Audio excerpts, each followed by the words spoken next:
Doctor Suthar, नमस्कार। नमस्कार।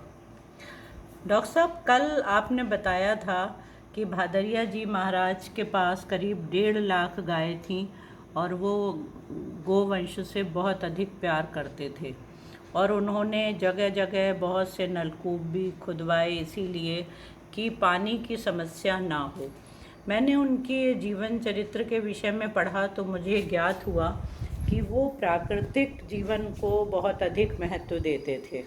प्रकृति के साथ रहना, प्राकृतिक फल पौधे और वृक्षों को उगाना, ये सब उनका बहुत बड़ा कार्य था।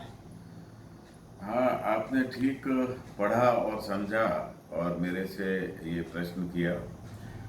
वास्तव में मैं ऐसे कहूँ कि संत श्री भद्रिया महाराज जी वो केवल एक संत के रूप में ही नहीं थे, बल्कि उनका एक विजन था, एक मिशन था कि प्रकृति के साथ में अगर आप जुड़े रहते हैं तो बहुत सारी समस्याएं प्रकृति में जुड़े रहने के कारण आपसे दूर रहेगी। और उन्होंने अपने जीवन काल में वहाँ पर रहते हुए भदरिया जगह पर आई माता के मंदिर पे रहते हुए उन्होंने ऐसे बहुत सारे जनहित काम किए। खास करके आपने देखा होगा कि वहाँ पर एक विश्वविद्यालय की भी रूपरेखा रखी गई थी। यस जी, वहाँ पर उन्होंने एक विश्वविद्यालय खोलने का भी उनका प्रावधान था और शिक्षा के साथ साथ में दूसरी कई ऐसी चीज़ें उनके दिमाग में थी जो वहाँ पर वो खड़ी करना चाहते थे। जैसे आप जानते हैं कि वहाँ पर एक बहुत बड़ी गौशाला है जिसमें करीब 1.5 लाख के तादाद में गोवंश है। और वो ऐसा ही नहीं कि केवल वो एक पर्टिकुलर वस्तु को ही देख करके वो ध्यान करते थे। उनका ये कहना था कि प्रत्येक जीव जंतु, पशु पक्षी, मानव से आप सदा प्रेम रखो, सद्व्यवहार रखो।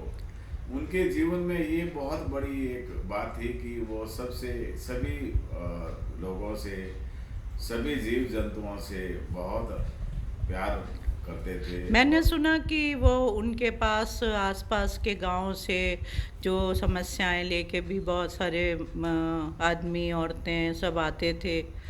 तो उस संबंध में आप क्या कहना चाहेंगे?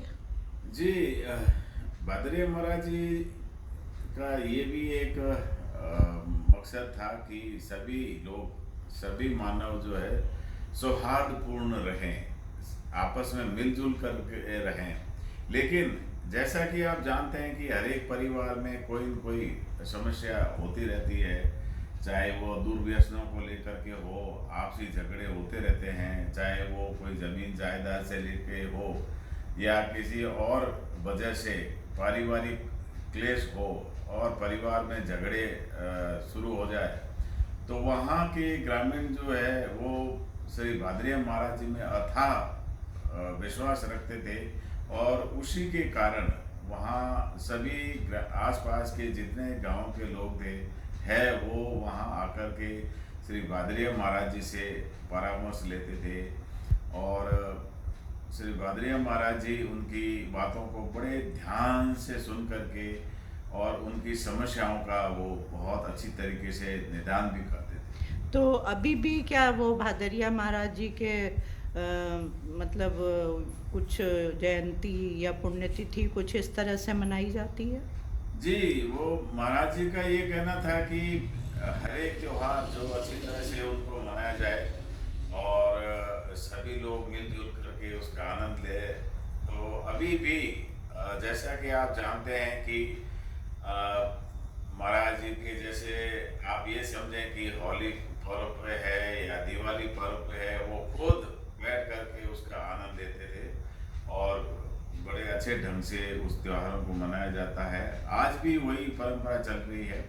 और साथ ही साथ मैं ये कहूँ कि गुरु पूर्णिमा और अभी जैसे महाराज जी उन्होंने 15 फरवरी 2010 में उन्होंने देह त्याग दी थी।